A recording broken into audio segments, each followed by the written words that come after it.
What is up, everybody? This is your boy, Teran Rodriguez, bringing you another edition of Set Point. We have quite a packed show for you all today, as we have lots to discuss, such as UC San Diego men's volleyball taking down Hawaii, turning the clock back to last year. How did the Tritons do it?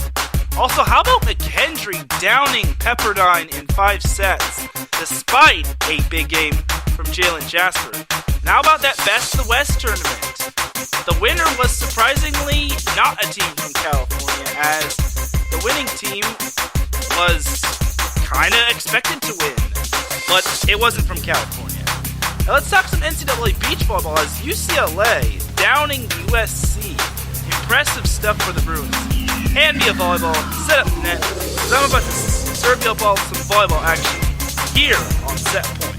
This is Darin Rodriguez, bringing you another edition of Set Point here on IE Sports Radio, your direct feed for all that is sports.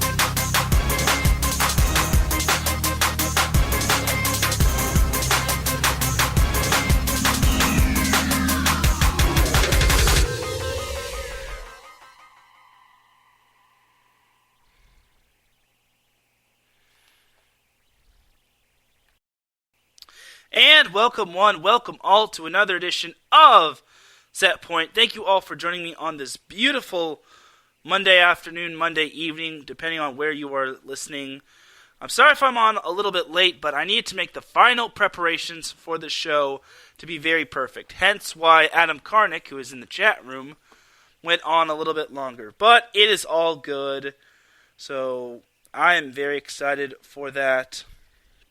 So without any further delay, let's get on into some volleyball action. But first and foremost, we have a word from our sponsors, or sponsor.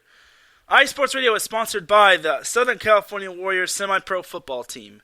The world of semi-pro sports is unlike any other sports organization. Players pay to play in hopes of so many different outcomes, whether it's playing to get filmed to try out for professional teams, big-time colleges, or just playing to stay in shape. No matter what, all semi-pro players have one thing in common, and that's playing for the love of the game. The SoCal Warriors have been on a quest to earn titles and give players second chances since 2017. Whether you're in Southern California or anywhere in the world, give semi-pro sports a chance if you love your sport. You may get the second chance you have been waiting for as an athlete. You can follow them on Twitter at SoCal Warriors, on Instagram at Southern California_Warriors, and on Facebook by typing in the word Southern California then Warriors. Thank you for being the official sponsor of IE Sports Radio, your direct feed for all that sports. And IE Sports Radio is on Twitter and on Instagram at IE Sports Radio. And they are also on Facebook by typing the word IE, then sports, then radio.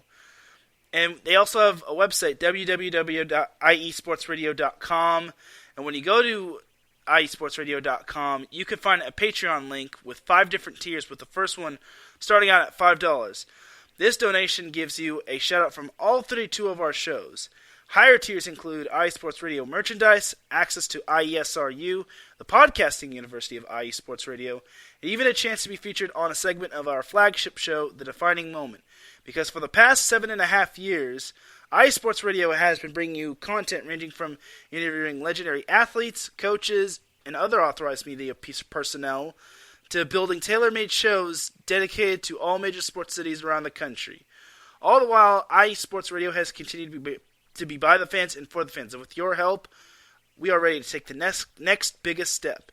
Thank you, everyone, for helping make IE Sports Radio your direct feed for all that sports. And with the NFL draft right around the corner, IE Sports Radio is happy and excited to announce its 3rd annual mock draft challenge. The rules are simple. Predict all 32 first-round picks. No trades, no modifications, no tricks, none of that. The participant who has the best mock draft will receive a shout from all 32 of our shows and a choice of an IE Sports Radio hat or shirt. For more information or submitting your mock draft, please reach out to Mike Pat at Let's Wine _IESR. Good luck. And by the way, Mike Pat's Twitter is in the description. So there's that right there. Now, without any further delay, let's get on into the volleyball action. So, honestly, there's not much to recap from last week's matchups. Hang on just a minute.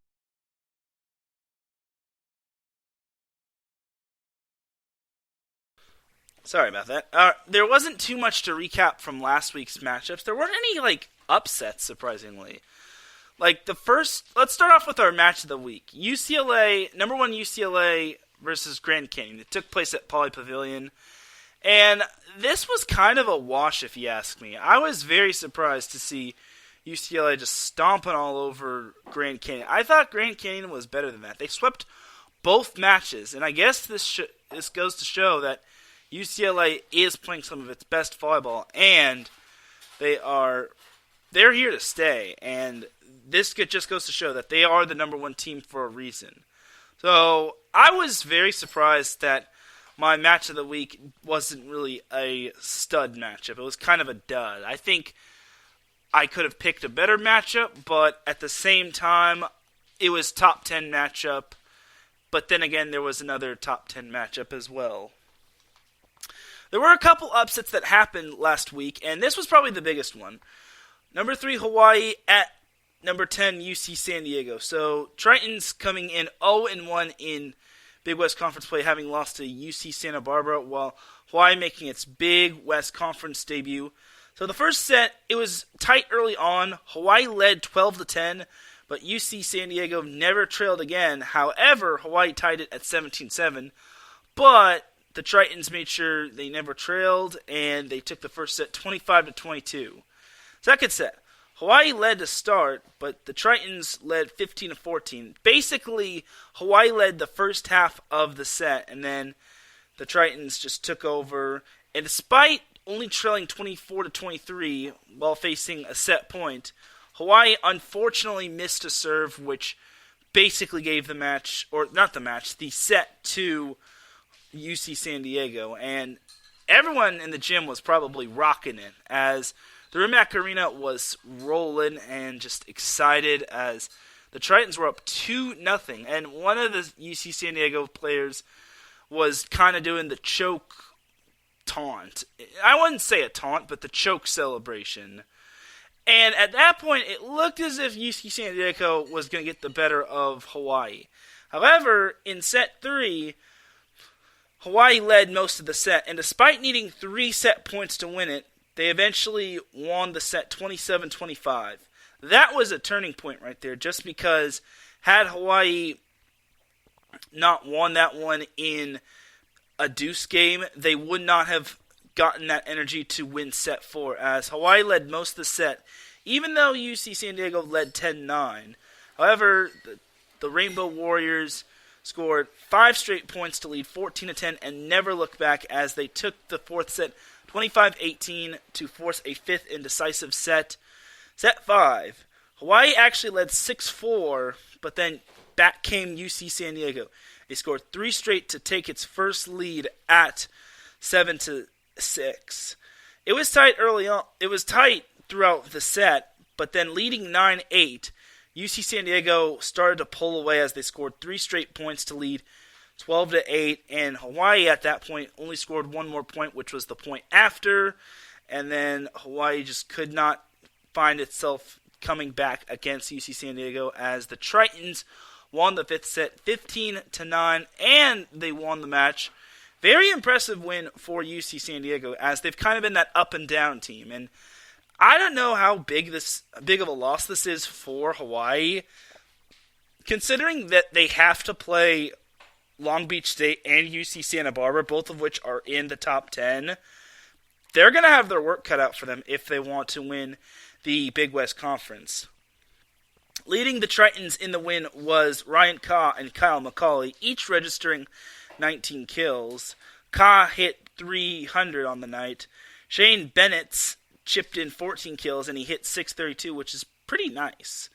As a team, UC San Diego had 70 kills compared to Hawaii's 47. So UC San Diego was finding ways to score points via kills, while Hawaii had to score points in other methods, which is kind of concerning, kind of eyebrow-raising.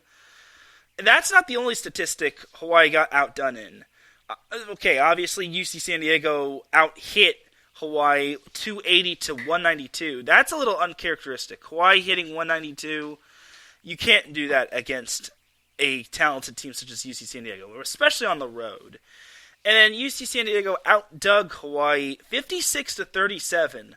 That was very, very, very mind-blowing, as UC San Diego had 3 players in double digits in terms of digs, as McCauley had 12 digs, Kah had 11 digs, and Matt Palma chipped in 12 digs as well. In terms of Hawaii's dig leader, they were led by Dimitrios Mouchalias, who had 13 kills and 10 digs. One stat that Hawaii actually excelled in was blocks, as they had 13 blocks compared to UC San Diego's 8, which is pretty impressive. But other than that, Hawaii got pretty much outdone in every statistic most of the way, outside of the blocks and whatnot. And then also, UC San Diego missed a lot of serves, but I guess they were serving aggressively as well, so there's that. Hawaii was also led by Guilherme Voss, who had 9 kills. He hit 438. Hawaii's kills were basically balanced, as Spyros Chakas also chipped in 9 kills as well. But they only had 47, which means other than Chakas and Voss, the next one had a very low amount, being 5 kills. Like Chaz Galloway only... my concern is, or my question is this: why did Chaz Galloway, arguably Hawaii's best player, only play 2 sets? Did he have like an injury or something? I know he missed time prior to that, prior to tonight. He missed the Ball State game and he missed a few other games. But I was a little surprised to see Hawaii just having such an uncharacteristic night. Either way, Hawaii did bounce back in a big way as they swept UC San Diego the following night. So, impressive bounce-back win for Hawaii, but now they're kind of going to need to run the table. Basically, Big West Conference play is, you have to be practically near perfect. Like, your margin of error, if you want to win the conference and claim that number 1 seed for the tournament, is basically slim to none. So, Hawaii basically cannot afford too many losses. We'll see how they do against UC Santa Barbara and Long Beach State. Those are going to be barn burners. Jumping over to Saturday, we had Pepperdine hitting the road to McKendree in Lebanon. So this was actually the second meeting between Pepperdine and McKendree, as the two teams met earlier in the week as Pepperdine swept McKendree. This matchup, on the other hand, was a little bit different, as Pepperdine led most of the set, but McKendree took its first lead of the set at 21-20 and scored 5 of the last 6 points in general after it was tied 20-20. As the Bearcats took that first set 25-21. Set 2, McKendree led early, but Pep came back and took an 8-7 lead. But then those Bearcats clawed their way back and used a 7-0 run to basically pounce and run away with the set, as they won the second set 25-20. And at that point, I was wondering, who is this McKendree team? Because McKendree has been pulling off some upsets, man. It's crazy. But then the third set, I'm just going to get this out of the way. Pepperdine did not trail in sets 3 and 4, as Pepperdine wasn't really in too much danger in that third set. They were tied early on, but then they pulled away. Then fourth set, Pepperdine never trailed, but McKendree, being resilient as it is, tied the set at 19-19. There were 4 ties in set 4, but then Pep Pepperdine held on, winning the fourth set 25-23. They won the third set 25-22 as set 5, it was tight early on, and Pepperdine, after trailing early on in the fifth set, led 6-5. But McKendree used a 4-0 run, and they never looked back as McKendree pulled off the upset, winning set 5 15-11, and basically pulling off a top 10 win over a very talented opponent. I was very surprised that McKendree was able to win. But McKendree has some studs. Like, they have been on the up and up, and they could probably be the dark horse team of the MIVA. I'm looking at U-Ball State and Loyola. We'll see. So, McKendree was led by Ethan Carroll, who had 23 kills and a hitting percentage of .356. Patrick Ross chipped in 19 kills, and he had a hitting percentage of .385. And then Daniel Dugan and Jacob Gall each had 7 kills. They also hit over 300. As a team, McKendree hit .336, which is very impressive. Also, they excelled in blocks as they had 12 blocks compared to Pepperdine's 7. And they also had 6 aces compared to Pepperdine's 3. So, for me, McKendree really did a really great job of limiting Pepperdine. As for Pepperdine, now this player really stood out tonight, or they stood out that night. And I was surprised Pepperdine lost with this guy having the hitting percentage and kills. Jalen Jasper, remember his name. Jalen Jasper had a whopping 33 kills and a hitting percentage of .612. That is impressive. And he also chipped in 10 digs as well. The even more crazy thing, Jasper actually had over half of Pepperdine's kills on the night, which is craziness. Jacob Steele and Austin Wilmot each chipped in 9 kills, as they were a very distant second when it came to kills. Like I said, Jasper had 10 digs, as well as Bryce Dvorak.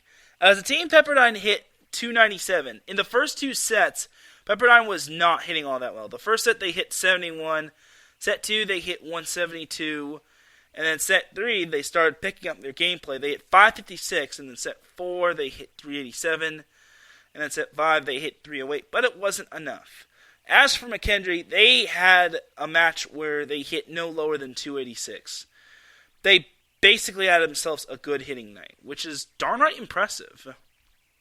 And I think for me, that's kind of the difference, just because McKendree is indeed an underrated team, and I think they could do some damage. I'm not trying to say that Pepperdine was not good, but I'm saying that Pepperdine probably could have won this one, especially when Jalen Jasper is putting up those numbers. Like, he probably could not be stopped, man. It's crazy. And I think I might have miscounted. McKendree actually had 12 blocks compared to Pepperdine's 7. But that, if I didn't mention that, there it is. McKendree outblocked Pepperdine as a team 12-7, which is darn right impressive. And I think for me, that speaks to high volumes of how good of a team that McKendree is. So there's that right there. And that's all the matchups I'm going to actually recap, just because, once again, there weren't any noteworthy matchups that I thought of recapping. Like I said, my match of the week was kind of a dud. So let's jump on over to a matchup that I actually attended on Friday. So I actually attended the Long Beach State-NJIT men's volleyball match. And this one was kind of a doozy.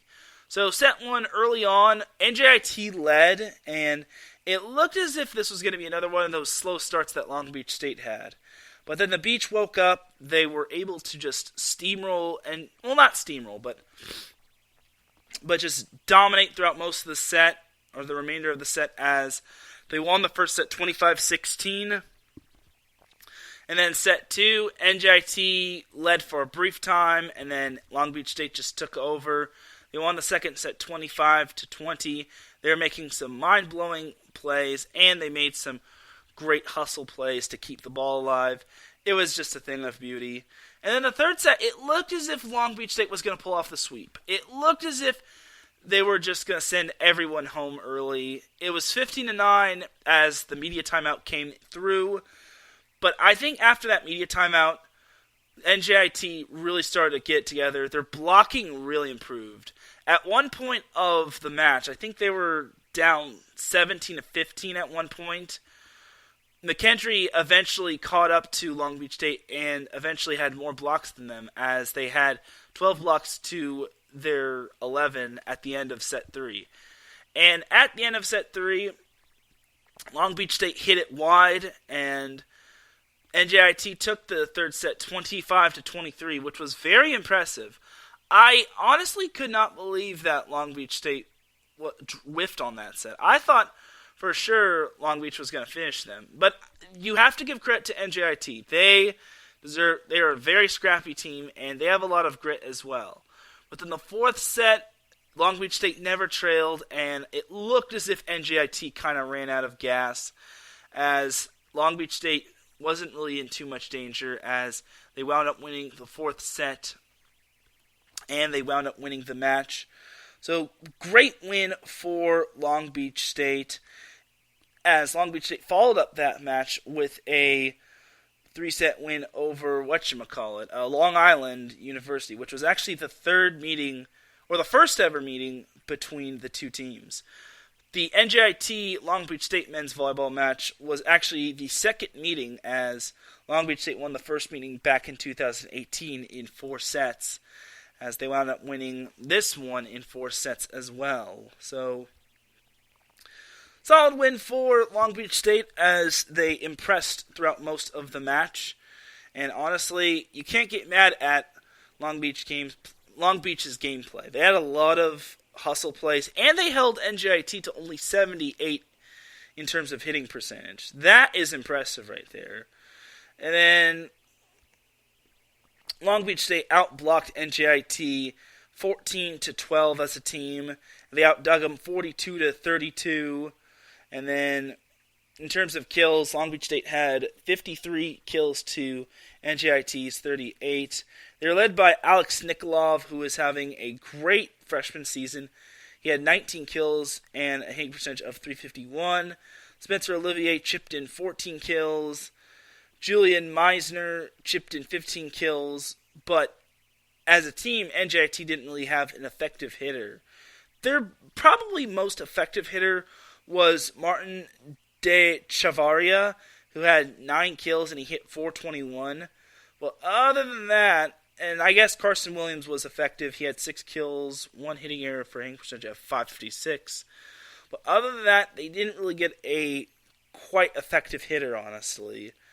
So, honestly, it wasn't a bad match. I thought NJIT held their own for the most part, but to me, I think that they still have a little ways to go, as I actually caught up with NJIT's head coach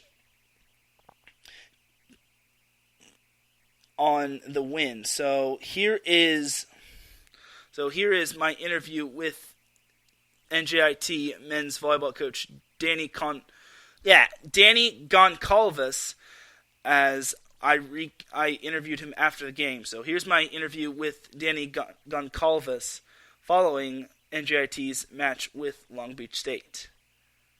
All right, Coach. Your team fought hard against Long Beach State, the number 2 team in the nation on the road, but you fell a little short.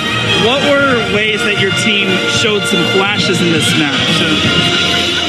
I think our serving and defense. I think when we put it together and we were able to put some pressure, we were able to hit the ball back and give them some of what they were getting us all game. Now, the third set, it looked as if Long Beach was going to win, but then your blocking was turned up, and then you won the last 3 points. Talk about how you were able to turn the tide, and what was said when you took time out when you were down 1? We talked about what we wanted to focus on, but I think the real credit goes to Antonio going back there and, he served the ball super hard and tried to get them out of system and put us in a good position to play some defense around that. Your 6-2 offense has obviously been pretty effective for the most part, as it's gotten you some good wins. What can you say about your 6-2 offense and how it's been this season? We haven't been running a 6-2, but oops. we I flip our setters. That's what Okay. I mean, I think the real big deal for us, and why we couldn't do a little bit better tonight, is just offensively our numbers were a little short. So, I mean, block defense, some serving stuff. I think we could pass the ball a little bit better. I think we passed well. We just got ace too much, but offensively we just weren't quite there. Obviously, it's tough playing in this gymnasium, as this is your first time playing in this gymnasium. It wasn't as loud as in past games, but what can you say about the atmosphere tonight in Long Beach? Oh, it's great, man. I mean, it's always nice to play in front of fans and a venue that runs a top class event. I mean, it's a great time. I don't.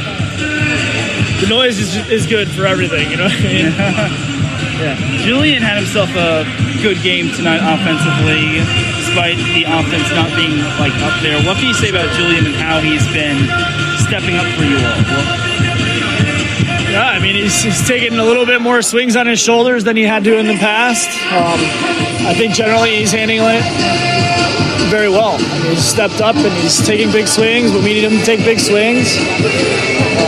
Started off the match super hot, cooled off a little bit in the middle, and then did a nice job toward the end of it. Who else do you think stood out to you all tonight? Our middle stood out offensively. They did a really nice job. I mean, they were probably the only ones consistently putting balls away.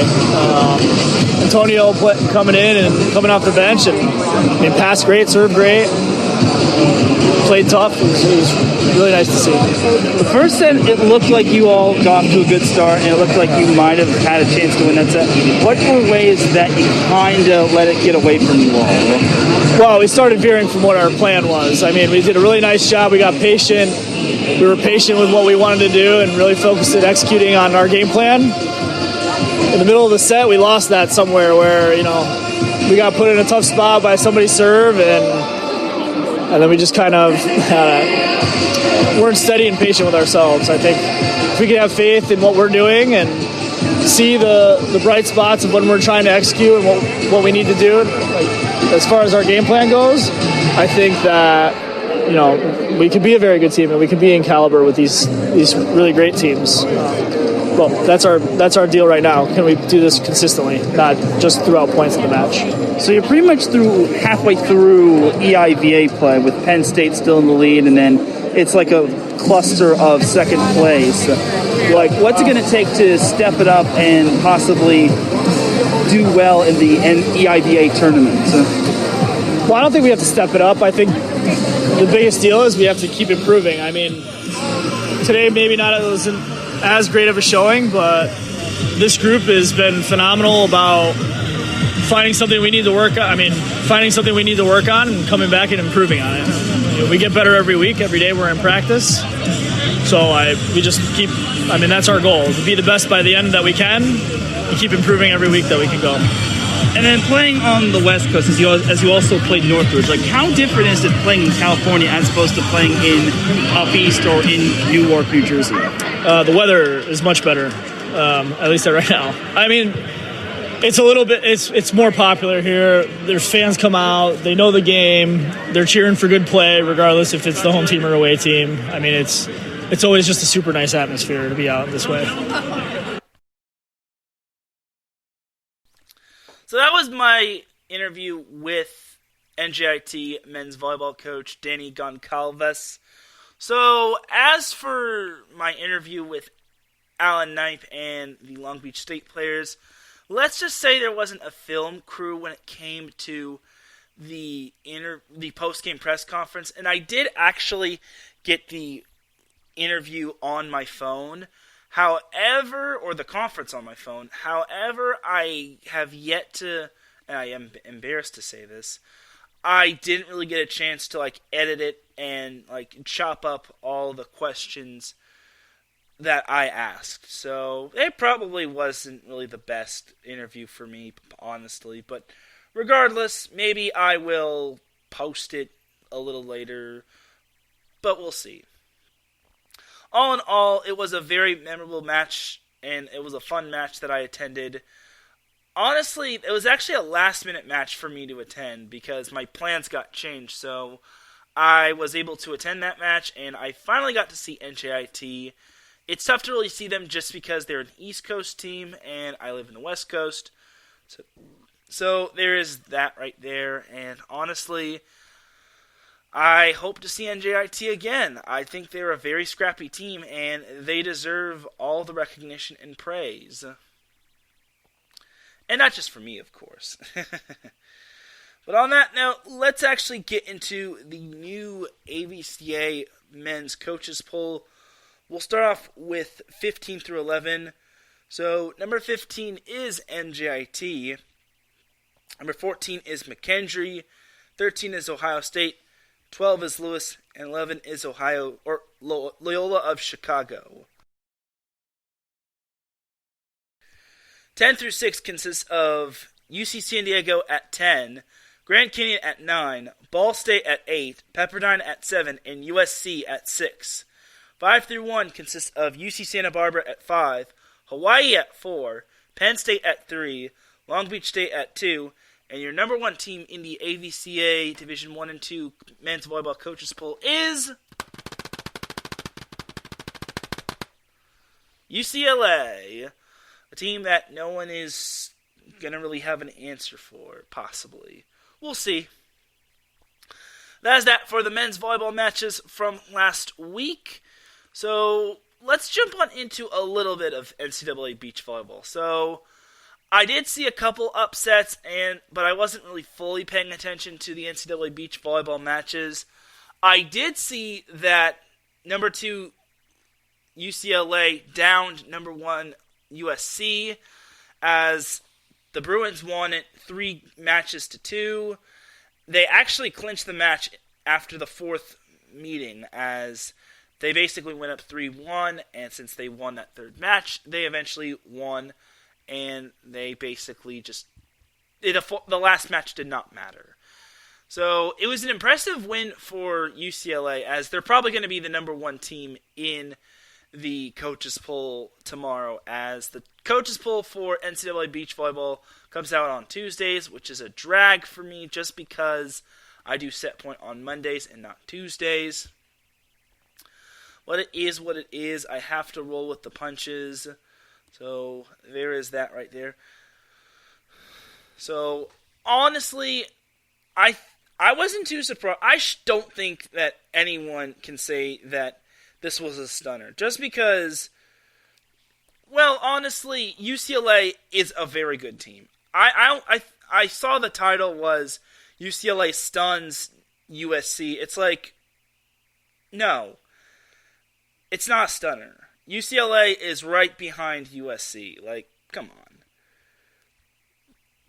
on now. Like, there's not too much separating USC and UCLA. Yes, UCLA has quite a bit of youth, and yes, USC has quite a number of veteran players. However, look, I don't think at all USC lost it.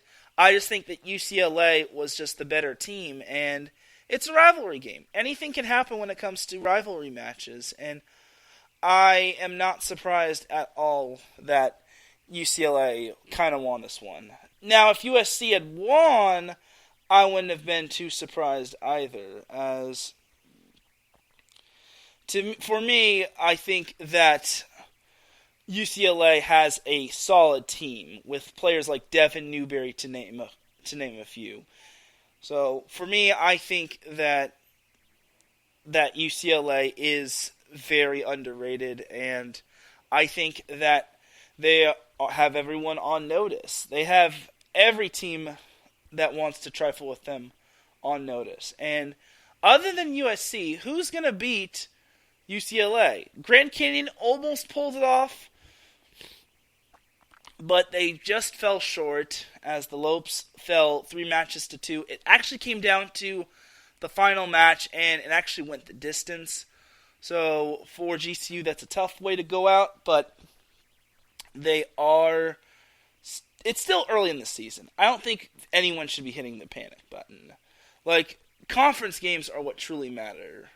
Just like in all other volleyball matches, or volleyball leagues, or conferences, or organizations. You get what I mean. So anyway, let's jump on into last week's top 20. But before we do that, I actually do need to recap another upset. Number 6, LSU downing number 4, LMU. So this matchup actually came down to the final matchup. It actually occurred on court 3, and it went the distance, with LSU winning it by the skin of their teeth. I think they won 15-13. Not entirely sure, but LSU was super resilient, and honestly, LMU, I think LMU has what it takes. It's just that this year is kind of deep when it comes to NCAA Beach Volleyball, especially with UCLA just running around, so there's that. Let's get on into last week's top 20, because tomorrow is the new top 20. So 20 through 16 consists of Bakersfield at 20, Cal State Bakersfield at 20, Georgia State at 19, South Carolina at 18, FIU or Florida International at 17, and Stetson at 16. 15 through 11 consist of Pepperdine at 15, Long Beach State at 14, Arizona at 13, FAU or Florida Atlantic at 12, and Cal Poly at 11. 10 through 6 consists of Cal at 10, Hawaii at 9, Stanford at 8, Grand Canyon at 7, and LSU at 6. 5 through 1 consists of TCU at 5, LMU at 4, Florida State at 3, UCLA at 2, and last week's number 1 team in the AVCA Beach Volleyball Coaches Poll was USC. Again, I'm 95% certain UCLA is going to be the new number 1, but we'll see what happens. So that's going to do it for the NCAA Beach Volleyball portion of the show. Let's take ourselves a quick little commercial break. When we come back, we'll have a recap of some high school boys volleyball, a recap of Best of the West that happened in San Diego, and then we'll also have the Week 10 preview for this week's matches. So you're listening to Set Point here on IE Sports Radio, your direct feed for all that sports. We'll be right back after this.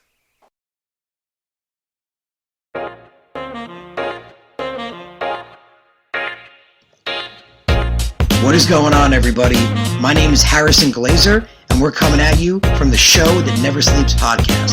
I cover the Jets, the Islanders, the Nets, and the Yankees. This is Pierre Moss, and I cover the Mets, Knicks, Rangers, and the Giants. Our show is live every Wednesday through Spreaker and a bunch of other ways to get our content.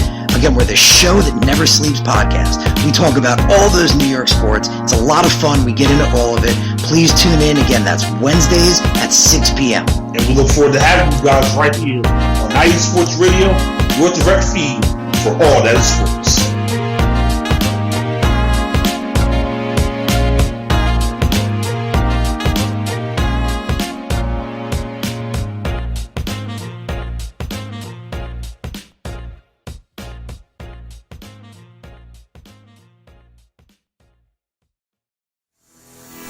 Sports fans, do you like teams that are tough, cities that are tougher, and fan bases that are passionate about their teams? How about teams that are historic and stadiums that are iconic? Then you belong in Chicago, and you need to check out Chi-Town Weekly. Join me, Adam Kernan, every week as we keep up with all things Chicago sports. Bears, Bulls, Blackhawks, Cubs, White Sox. We'll cover them all, plus more. The Windy City is always buzzing, and we'll keep you up on all the big games and major stories. So tune in to Chi-Town Weekly every week right here on IE Sports Radio, your direct feed for all that is sports.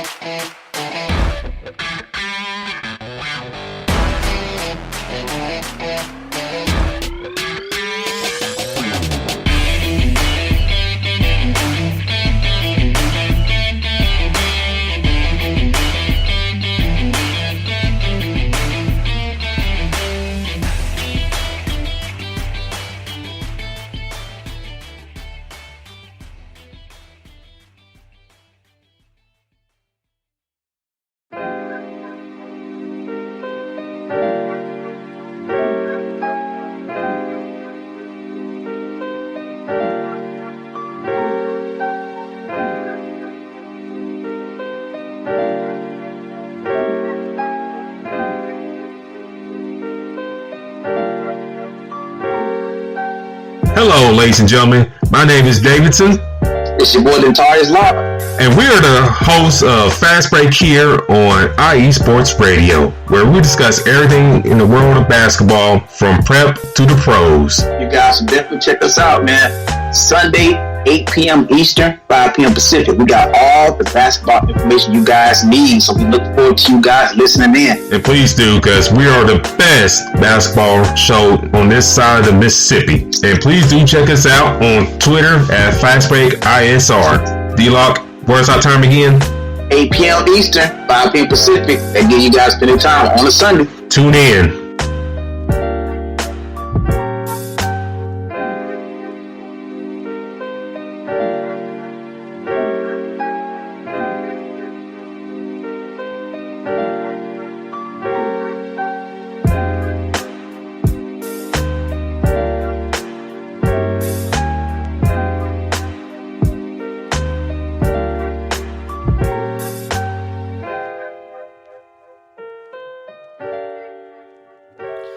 And we are back with Set Point here on IE Sports Radio, your direct feed for all that sports.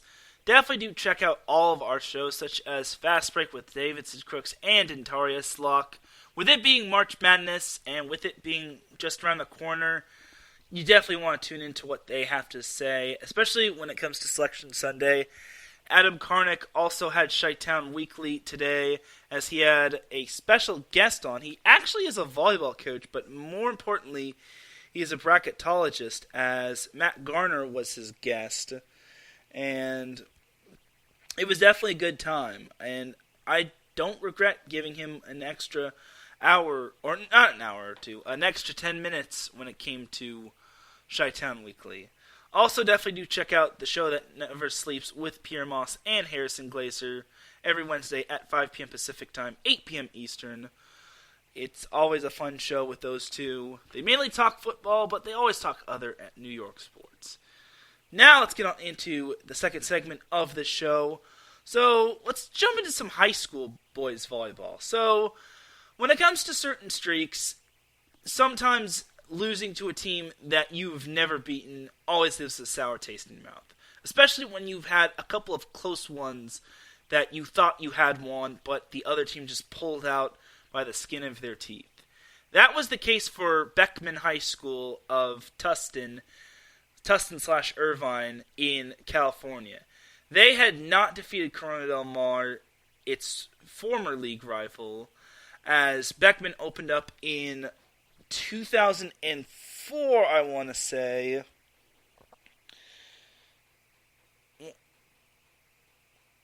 Yeah, 2004, but they came close a couple times, but unfortunately they just could not pull out the win. However, Beckman was able to defeat Corona Del Mar for the first time in its team's history. They won the match in 4 sets, as they won the match by scores of 25-20, 25-19, 19-25, and 25-19. This Beckman team that I saw on Wednesday was a very upbeat and energetic bunch of players, as this team was just all over the court. They were keeping the ball alive. It looked as if I was watching a little bit of Long Beach State. Now, that's a little bit too much of a compliment right there, but they were just doing everything athletic and acrobatic, and honestly, they were just a legit team that just did super well when it came to that match. And I honestly thought that Beckman Beckman has had some good teams in the past, but they haven't had a deep team like they just showed on Wednesday. Like, they had a team back in 2016 when they made it all the way to the semifinals of their section, only to lose to the top seed. However, Beckman not the top seed, the number 2 seed. But regardless, Beckman has been quite impressive. They actually are the home of Spencer Olivier, who plays currently on Long Beach State. So after the match, I actually caught up with Beckman boys volleyball coach Darin McBain on his team's win over Corona Del Mar, which was the first ever win for Beckman over Corona Del Mar in boys volleyball. All right, Darin, your team beat Corona Del Mar on the road. This has been a place where the Sea Kings have gotten the better of you, but you got the better of them today. What were the keys to taking down a talented CDM team? Well, number one, walking in and believing that we could do it. We had a talk before we walked in that this is a different team and this is a different time. And in past seasons, we felt like we've walked in here and just kind of felt like, yeah, we can compete, but do we really have enough to win? And today we walked in feeling and knowing that we were good enough to beat this team. The Graves brothers, as well as a few other hitters, have been just vocal points for you all starting out. What can you say about your pin hitters and how your team has been effective so far? Well, I mean, Ryan Graves, our setter, our team captain, he's our guy. Like, he gets us going. He is just so steady. He doesn't make errors. He's steady on the service line. He defends. He's a really good blocker. But he just runs our offense and makes great decisions. And he puts our hitters in great positions to be successful. I would like to say that our middles are really our key. Noah Huang, number 15, is borderline unstoppable at times, especially when we pass as well as we did tonight. Yeah, that was also a key right there. Your passing was good. Your serving was effective primarily in set 4. Like, obviously, the fourth set, CDM got the third set, and then they had a little bit of a glimmer of hope. What was the ways that you were able to just lock them off in that set? Well, they've got 3 or 4 rotations where they are almost impossible to stop. They're bigger than we are and really going over the top of us quite a few times. But it was key for us to take advantage in those two or three rotations where we had the advantage, and I thought we did a good job of that.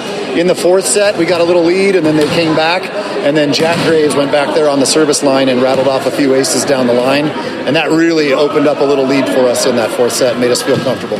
As of right now, your team is undefeated, and you just won a tournament, the Foothill tournament. Like, how satisfying is the success for so far, and what are ways you could actually improve going forward? Well, it's really early. It's only 8 matches under our belt.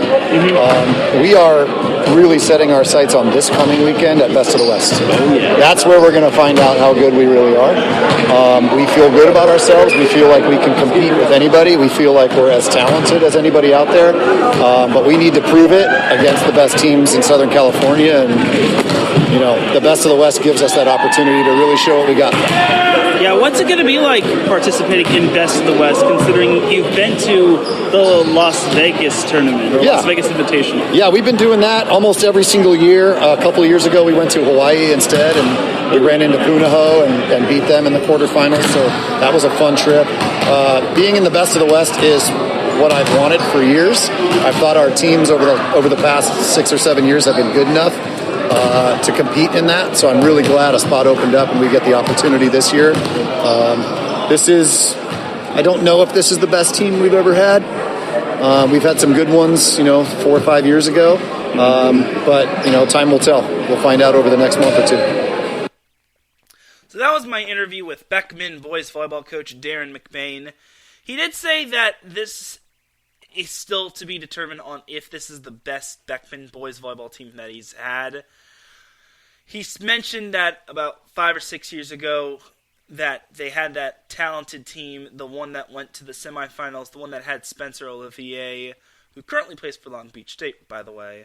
So, for me, I think this was an impressive win for Beckman. Impressive early win, nonetheless, just because you want to win on the road, and when you win on the road, it basically is a morale booster. Like, it really is impressive, honestly. Especially when you're winning at Corona Del Mar. That's not an easy gym to win at. I know from experience just because I've seen teams struggle at CDM. Jumping on over to the Best of the West tournament. So, the Best of the West tournament had a lot of good teams. Like, ranging from top to bottom, some of the most talented teams were Loyola, Santa Barbara, Beckman, which eventually wound up making it to the quarterfinals. Sandra Day O'Connor from Phoenix, Arizona, Newport Harbor, Huntington Beach, Los Alamitos, Mater Dei, Corona del Mar, Servite, and Mira Costa. I'm just going to limit it to the top 16, but before I recap the top 16, for those that remember that I previewed this tournament last week, that I mentioned that Punahou is probably going to be one of the top teams to maybe win the tournament, as we welcome Cale Henderson into the chat room. He says he's never heard of a volleyball show before, and he tips his hat to me. Probably a tough sport to cover. It is tough to cover, honestly. It can be tough, but it's really fun. But going back to last week, I said that Punahou was probably going to be one of the top teams to watch for in Best of the West. Unfortunately, they wound up not even making it into the top 16. They wound up falling into a three-way tie after pool play, and they got the short end of the stick, which left them outside of the top two in their pool, and they had to play in the silver bracket, which is basically 17th place. So, recapping the top 16, this is the first matchup. So, the top 16 matchups included Loyola defeating Royal of Simi Valley 25-20, 25-17. Santa Barbara defeating Campolindo 25-16 and 26-24. Beckman, the team that I was just talking about, defeating Sanger 25-17, 21-25, and 15-8. Then Mater Dei defeating St. Francis 25-19 and 25-19. Now this was kind of the heartbreaking matchup just for my personal taste. Huntington Beach defeating Newport Harbor, which I'm just going to say this right now, disclaimer, I am a Newport Harbor fan. I'm not a true homer. I don't want to be a homer when it comes to set point, but, well, let's just say this matchup was heartbreaking. Huntington Beach lost the first set 25-21, but then they won the next two 26-24 and 18-16. It was not fun for Newport Harbor, as this was actually the second match that Huntington Beach has won over Newport Harbor. So, impressive win for the Oilers, honestly. You can't take anything away from them. Anyway, jumping down to the next top 16 matchup, we had Sandra Day O'Connor defeating Los Alamitos 25-17, 22-25, 15-11. Then we had Corona del Mar defeating Clovis East 25-23 and 25-21. Finally, we had Mira Costa defeating Servite 25-18 and 27-25. Jumping over to the quarterfinals, we had Loyola defeating Santa Barbara 25-23 and 25-21. Then we had Mater Dei. This was kind of my surprise of the tournament. 25-22, 25-13 over Beckman. I did not think, and this is no knock on Mater Dei, just because they have a perennially good team. I did not think Mater Dei was going to take down a blazing hot Beckman team. This was a Beckman team that came in undefeated going into that match, but kudos to Mater Dei. They cooled off Beckman and made it to the semifinals. Then we had Sandra Day O'Connor defeating Huntington Beach 25-17, 25-23. Then this was the big stunner of the tournament. Corona del Mar defeating Mira Costa 25-21, 25-21. That was probably the big star just because Mira Costa is the reigning tournament champion and they are also the reigning sectional champion. But Corona del Mar was able to take them down in straight sets, mind you. I did not think they had that in them. I'm very impressed by Corona del Mar, especially since Corona del Mar has a new head coach and they went through a few growing pains. But I actually did text her after the quarterfinal win, and she said that, and yes, it's a she, Katie Thompson. Thompson said that they're starting to figure it out, and that's kind of a scary thing, if you ask me. Then in the semifinals, we had Loyola defeating Mater Dei 25-18 and 25-19. Then we had Sandra Day O'Connor edging out Corona del Mar 25-17, 17-25, 15-12. And then the championship, this was probably, I wouldn't call it a big stunner, But Sandra Day O'Connor defeated Loyola 25-22, 25-22, and winning the Big West, not the Big West, the Best of the West tournament. So for Sandra Day O'Connor, for those of you that are wondering, it's a school in Phoenix, Arizona. So, yeah, a team from Arizona won it, which is quite impressive. It really is. And then also, I need to make note of something that I was actually told that Sandra Day O'Connor was the favorite to win this tournament. And this was actually courtesy of Jake Nunaviller, former Set Point guest and the modern-day boys volleyball coach. So, for me, I guess Sandra Day O'Connor was all that in a bag of chips. But Loyola, I was a little surprised to see them just losing in straight sets in the final. They do have a lot of talent, but I guess it's tough to really scout these out-of-state teams. So, congratulations to Sandra Day O'Connor, as they are the tournament champion, and I feel that it just goes to show that teams from out of state are just as good as the teams from California. So that is that for my high school boys volleyball coverage. Now let's get on into the NCAA men's volleyball Week 10 matches to watch for preview. Then I'll send you all on your way. So we don't really have too many noteworthy matches. I'm not trying to say all these matches stink, but there's not really a top 10 matchup.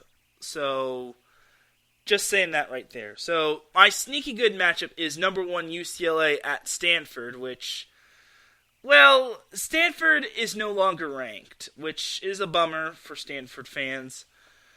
But UCLA is number 1. I get this weird feeling that Stanford is going to somehow show up and challenge UCLA. Now, do I think UCLA is going to lose? Of course not. UCLA is really good. They're playing some great volleyball, and they know the importance of MPSF matches. They know they cannot afford a loss or two in the conference just because it's a very competitive conference. So I think UCLA is going to win both matches, but you cannot sleep on Stanford. Stanford's having an under-the-radar type of season, and I think that they can only get better from here on out. And both of those matchups that UCLA and Stanford are playing against, and yes, there are actually going to be 2 matches that UCLA and Stanford are playing. Not just one, but they are playing on, I want to say it's Friday and Saturday. I'm not entirely certain about that, but I'm 95% certain it's Friday and Saturday. And disappointingly, I can't really confirm that. And I've also kind of have whiffed on a couple of dates, which is totally my bad. So, yeah, Friday and Saturday at 7 p.m. Pacific time on Friday and 6 p.m. Pacific time on Saturday at Stanford, a.k.a. Maples Pavilion. That's going to be where the UCLA-Stanford men's volleyball matchups are. So, MPSF play is starting to get interesting, but UCLA is just steamrolling everybody. They are just whooping everybody. They're 4-0, possibly going to be 6-0, perhaps. So, UCLA will also get a bye from next week, as they'll play Morehouse and Fort Valley State, but then they'll be back at it when they play USC and Pepperdine. So there's that. So that's the sneaky good matchups. So the matches to watch for, in my opinion. So I actually am not going to pick a match of the week for NCAA men's volleyball. So yeah, I'm boring, but if you look at the matchups that we have on slate this week, you probably could agree with me. So, Tuesday we have number 3 Penn State at number 13 Ohio State. For me, this is kind of a noteworthy matchup just because it's kind of the battle of 2 Big Ten teams, even though there is no Big Ten in men's volleyball. I think for me, this is going to be a fun little matchup between the Nittany Lions and the Buckeyes. Penn State beat Ohio State 3 out of 4 times last season in the, I wouldn't call it the COVID year, but the post-COVID year. So I think it's going to be quite fun to see the Nittany Lions head up down to Columbus to take on the Buckeyes and vice versa. Yes, there's actually quite a little bit of a spoiler. The two actually play on Sunday, but this time it'll be at Penn State. But I digress. I'll get onto that matchup in a little bit. So then on Thursday we have number 12 Lewis at number 4 Hawaii. All right. Well, I ripped Lewis last week. I still stand by what I said. Lewis will not win this matchup. Like, if Lewis somehow beats Hawaii or they play him competitively, I'll sing praises about them. But I'm pretty sure Hawaii's going to win this one.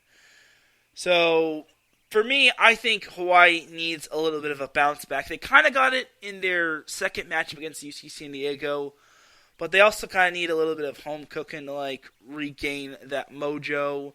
And I think, for me, Hawaii still has a little bit to learn, and they still have to wonder what they're going to do in terms of their offensive output. They obviously need this. They need this little matchup in order to, like, get back fully on track. They did beat UC San Diego, but like I said, I think they just need more reps, so we'll see. So on Friday, we have number 8 Ball State at number 15 NJIT. So this is kind of an underrated matchup in my opinion. And I kind of felt like putting this as match of the week, but I just don't think it's as noteworthy as... I don't think it would be qualified as a match of the week.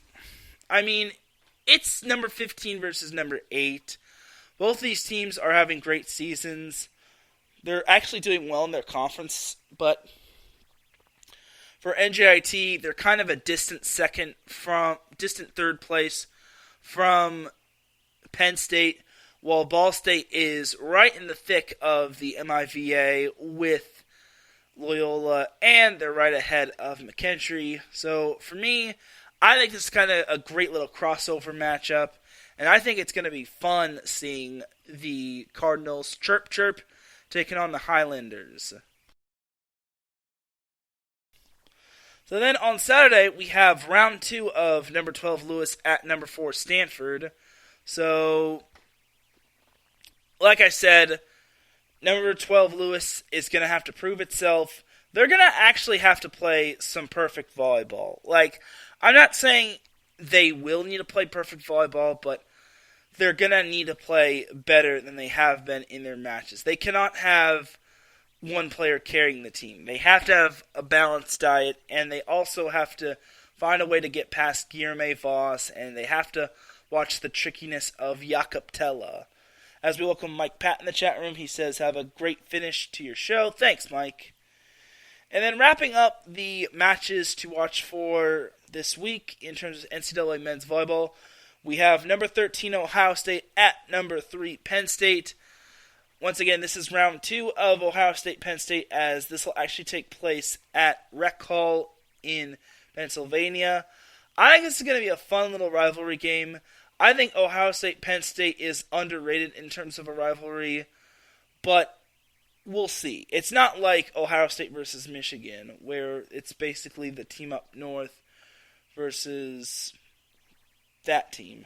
But regardless, I think this is kind of going to be a fun matchup, especially since this could actually encourage Big Ten teams to have men's volleyball teams or add men's volleyball to their programs.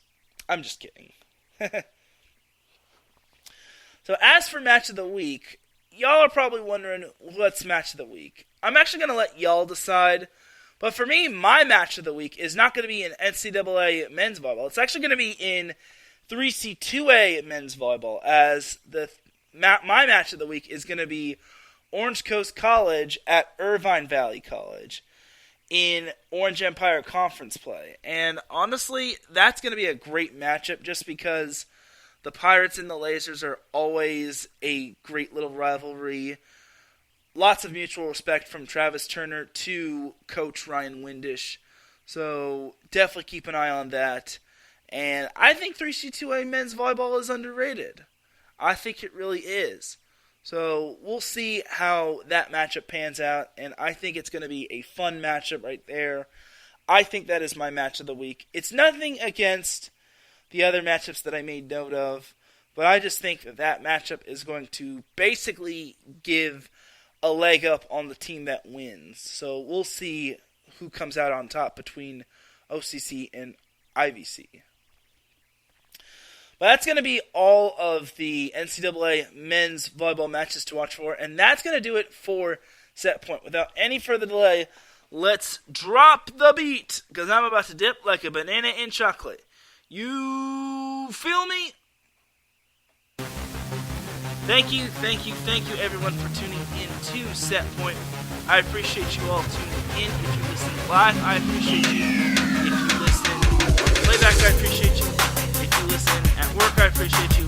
If you listen while helping your kids with homework, I appreciate you. If you listen at any time, at any point, anywhere, I appreciate you. Big shout out to the chat room, Mike Pat, Kale Henderson, Gina G, and Adam Carney. I really do appreciate you all.